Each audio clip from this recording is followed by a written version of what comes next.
మరొక beautiful dance తమిళ song. ఈ song తర్వాత ఖచ్చితంగా వేస్తా నీ మీద. నీకేమైనా నాకు సంబంధం లేదు.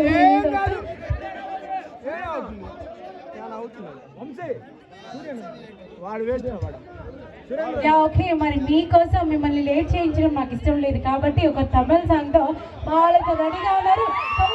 చెప్పండి ఇష్టాలుగా. మా అక్కలు ఎందుకు ఏమైంది అక్క ముఖం అలా పెట్టుకున్నాం? కనీసం చప్పట్లలాగా కొట్టుకొచ్చి నవ్వచ్చు కదా. లేకపోతే బాబా గారు మీకు ఏం సాంగ్ కావాలో అడగచ్చు, ఖచ్చితంగా.